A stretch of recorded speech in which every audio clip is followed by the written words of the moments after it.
glass in this country is imported, from louver blades to drinking glasses to beer bottles to, every single piece of glass. And yet we have the silica sand here in Ghana. We have the factory, the Abosso glass factory, and we just need a PPP to revive it and start producing, for instance, beer bottles. If we started producing beer bottles, considering the amount of beer we drink in this country, the bottles that get broken, we don't have to import it from anywhere. Considering the housing market, the sliding windows and things, the glass can be produced here. Mirrors that we look in to see how our faces look every morning are all imported when we can produce them here. And so there is so much potential, and that is the kind of investment that government is doing to try and ensure that our productive forces are unleashed. Right. We revived the state transport company by providing them with new buses so that the workers there can be guaranteed a job. The Temoil refinery was in a state of shambles. Today we have revived it. Temoil refinery is working efficiently and providing petroleum. We're even looking at expanding the refinery to 100,000 barrel a day refinery. So a lot of investment is going into the productive processes of this country in order that we can throw up more jobs for our people. Thank you, Excellency. I'm sure the audience is itching to ask you questions. This is the time that you all have been waiting for. We also have an audience from Cape Coast that will be joining us with their questions. Let me just state some rules here. Each institution is allowed one question. You mention your name, your institution, and then you go ahead with your question. Try to be brief as much as possible. No preambles as much as you can. We will be depending on your cooperation to ensure that this question and answer segment goes just as planned. We'll take 2 questions from our audience here and then go over to Cape Coast for 2 questions as well. And the president will answer those questions and then we'll take the next. So I'll invite my colleague Abdul Haimumin here. He'll be coordinating the questions. Abdul? Thank you very much, Silicon. You look like you have a question for the president. I do. Your Excellency, I have been listening to you. During one of your campaigns, I clearly heard you talk about graduate unemployment, and you did indicate that there are 50,000 graduates who come out of the various universities each year. Per my calculations, in the next 4 years, if you are given the nod, that number will increase to about 200,000 students who would have graduated from universities. You have also, and correct me if I'm wrong, appeared to put the blame at the doorstep of the gap between industry and academia, and that you are putting in measures to address this gap, but you didn't give us timelines. Within the 4 years that you expect to be voted as president, are we going to see some results? I think what I was referring to, I was speaking to students, and I was talking about employment. And what I was saying was that we should introduce more guidance and counseling so that our young students going into institutions of learning know what the job prospects are for them when they come out. Because there is saturation in some professions. The academic institutions are producing more graduates in those professions than the economy can take presently. Of course, as the economy keeps growing, it will keep absorbing, but then it means that your waiting time to get employed is longer. I gave the example of myself. I studied history for my first degree, and so realistically, I would have had to queue and become a teacher, teach history in school or something. But then I thought, how could I enhance my prospects of getting a good job or getting a job? So I looked, and I thought, I was a teacher for a while, I thought, and then I was looking for some other thing to do. And I decided to go back to university and do a postgraduate in communication studies. And I guess that is what has brought me to where I am today. That is what has made me where I am today. So what I was telling the students was that you must navigate the world of learning with an eye to what you want to do in future. Don't just go and do a course because everybody else is doing it, or just go and do a course because you think it's an easy course to do. If you think it's an easy course, everybody finds it an easy course, so everybody is going and doing it. And they are producing more than the particular profession can take. And so your prospects of getting a job are less. And it doesn't relate only to Ghana, it relates to many other places. And even the advanced world, if you take the easy course option, you will find that more people have taken the easy course option. And so your ability to find a job are limited. And that's the point I was trying to make. We're not just sitting with our arms folded, in respect of creating job opportunities. That's why I've been at pains to talk about the investments that we are making. Yes, the number of tertiary institutions has increased, and the number of young people coming out of tertiary institutions is increasing. And that's what I'm saying. One of the things we're trying to do is to change the perception about technical and vocational training, because as the economy grows, more jobs are being thrown up in that sector than in the traditional humanities area that all of us did. And so we must look at those new areas, look at ICT, look at oil and gas, look at technical, science, engineering-based courses. That's the point I'm trying to make. Thank you very much. And so over the 4 years, we will continue to invest in job creation.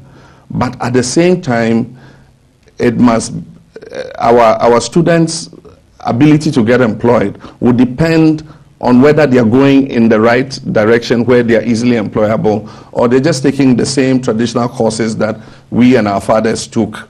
That is overbooked. That's the point I was making. Thank you very much. I believe our audience in Cape Coast, some of them are ready to ask questions now. So let's go over to Cape Coast. And once again, because of technology, there will be a few seconds delay there, but we'll go over to Cape Coast in the next few seconds. And when we do, we'll take questions from those who are watching this program live from Cape Coast. Over to you, our people in Cape Coast.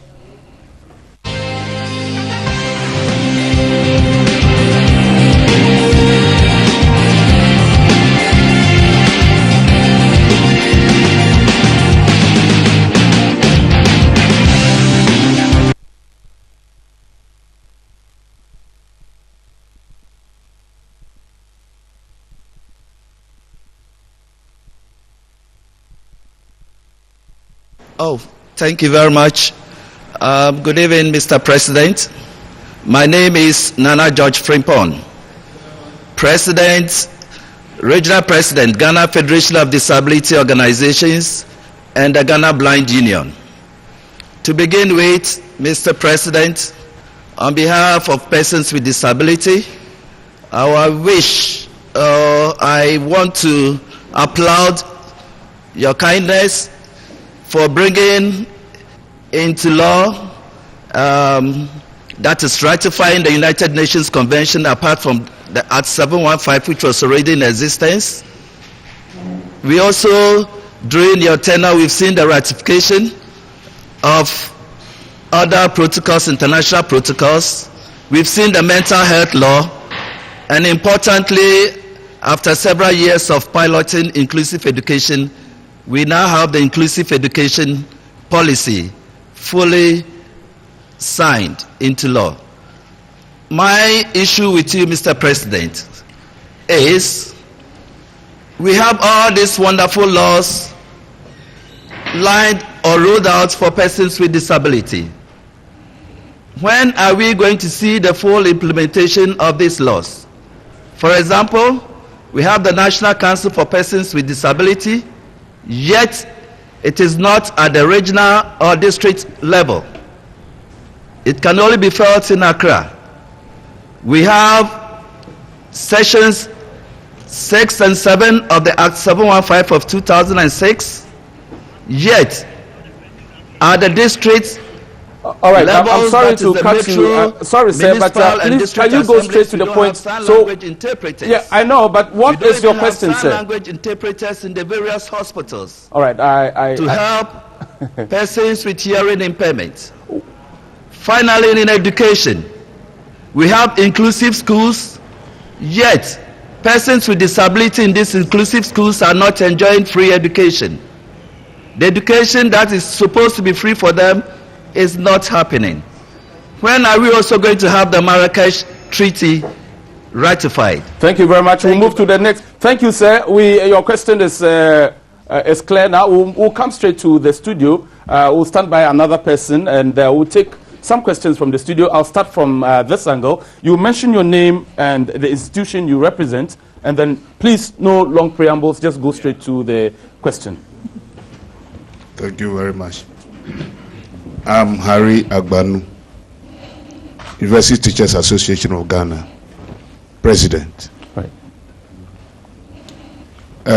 Mr. President, thank you for your presentation. I have a question, just one question. Do you think that tertiary educational institutions need autonomy to effectively and efficiently operate? Right. If you do, what will you do to stop the erosion of the autonomy of Ghana's public tertiary educational institutions if re-elected as president of our dear country? Right, thank you very much. We'll take one more question if there's any from this angle. Otherwise, all right, so there's a gentleman here. Let me just hand over the mic to you. Quick. Thank you, Your Excellency, Mr. President. I'm Mike Aloti, the chairman of GBC Workers Union, well represented here.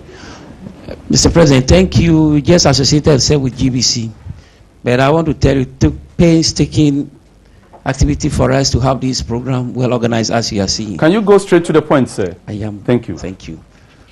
As you drive in, Mr. President, you saw some red flags out there. It's a sign of our grievance against GBC board. We have done everything possible to draw your attention. So this is an opportunity I want to bring bear, Mr. President. The issues have been made bare and been forwarded to your office. What are you doing to ensure that this board of directors are not only dissolved, but proper audit is conducted in GBC and published for the world to know the outcome of the report? Thank you. All right, thank you very much. Selikem? Right. So, Your Excellency, you have 3 questions. Yeah. First, the one to do with the disability law, the full implementation of that one, and then free education as well for persons with disability. Then the next one from UTAG, asking about whether tertiary institutions need autonomy, and the final one from the GBC Workers Union about issues concerning their grievances here at GBC. Yeah, okay. Thank you very much. I just want to say that estimates are that nearly 10% of our population suffer from one disability or the other. And so it means that over 2 million of our compatriots have a disability or other. And that is why issues of disability must be taken very seriously. And under this government, we have tried within the constraints that we have faced to do as much for persons with disability as possible. There have been, like he said, there have been treaties that have been pending. We have sent all of them for ratification. And I wish to inform the questioner that the Marrakesh Treaty has been ratified. I personally made sure that it was ratified. It has to do with ensuring that persons who are visually impaired have enough material of public documents so that they also know what is happening in the country. I've made sure of that, and so we've ratified it. Aside from that, we have worked to try and include all our compatriots with disability in living a normal life, in being able to go to school. And that is why we've done the inclusive education policy, so that they're able to go to school normally like everybody else. There are many homes and rural communities where children with disability are hidden. And so you find that it's time to go to school and they don't appear because they are kept at home, and they believe that because they are disabled, they don't go to school. And so we're trying to get them to change that. And that's why I have moved the function of social welfare, which includes disability, to the Minister of Gender, Children and Social Protection.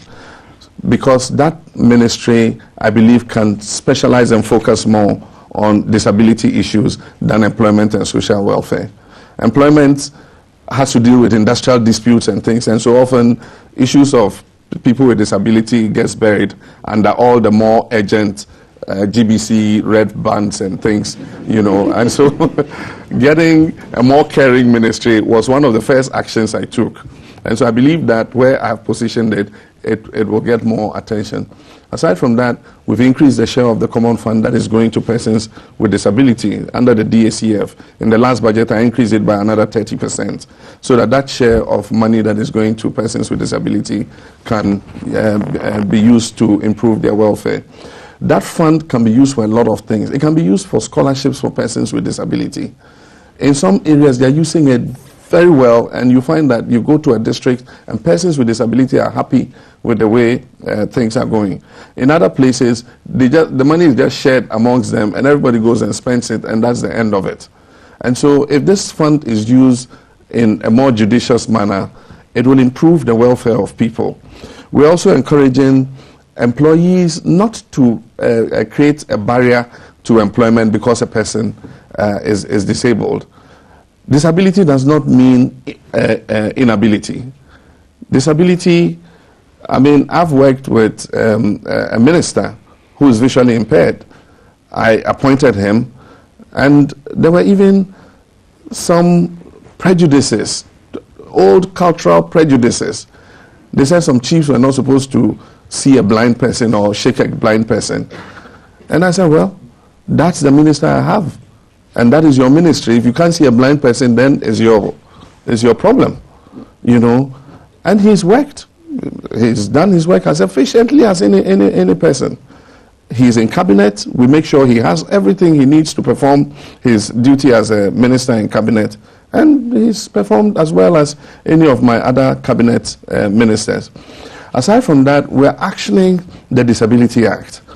In most of the public buildings now, we are ensuring that we're putting in ramps and other places to make the buildings accessible. Indeed, we've come out with the codes guiding all entities that are establishing public buildings on how to ensure that their buildings are disability friendly. And so those regulations have come out, and they're going to guide how public buildings are built into the future. The difficulty has been how to adapt existing old buildings that were done without them.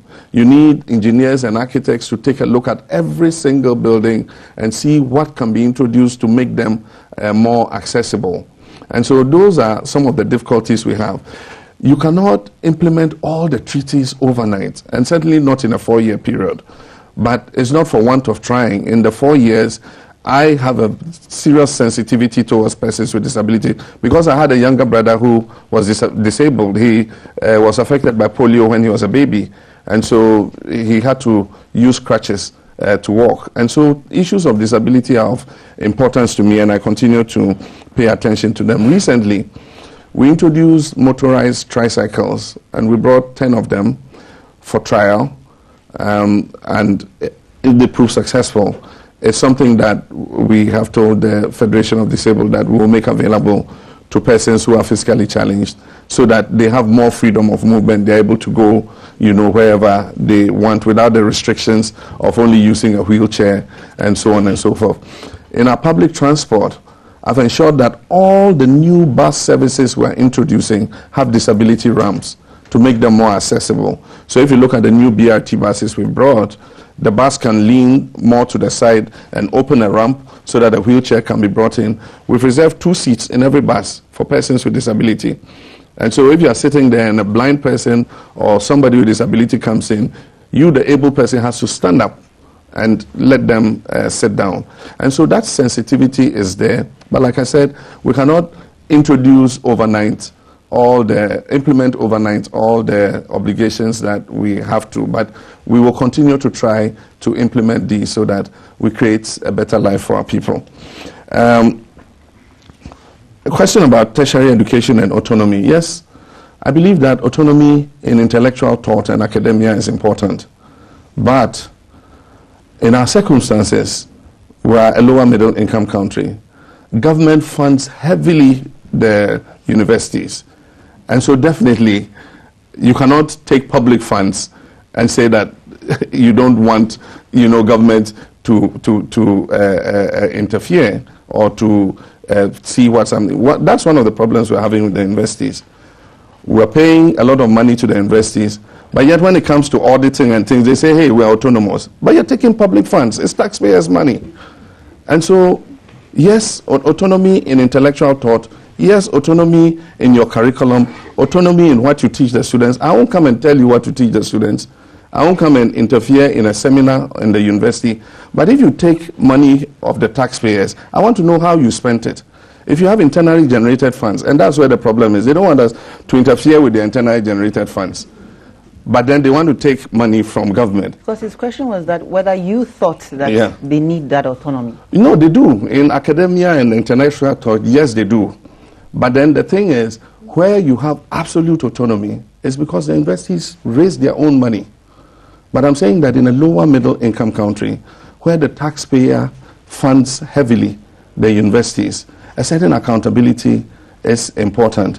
Where they have absolute autonomy, they charge fees, they generate their own funds and everything. They have their board of directors that they are responsible to, and they account to them. Government has nothing to do with academic institutions.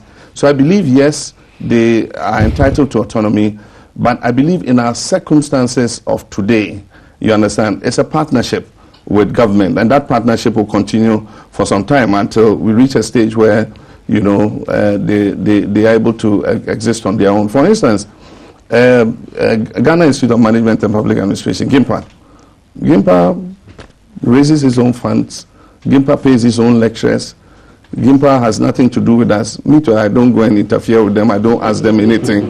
How much money they get, I don't ask them. So that's the situation. If you come to me for money and you take the taxpayers' money, then I want to know the own money you are raising, what are you doing with it? And that's where, you know, often charges of interference, you know, are laid, you know, against government. GBC Board of Directors. This one is like eating your cake and having it. We all sat and drew the 1992 Constitution. GBC, you said you don't want government to interfere. So you created something you call the National Media Commission that is responsible for you. And so they appoint the board. I don't appoint the board.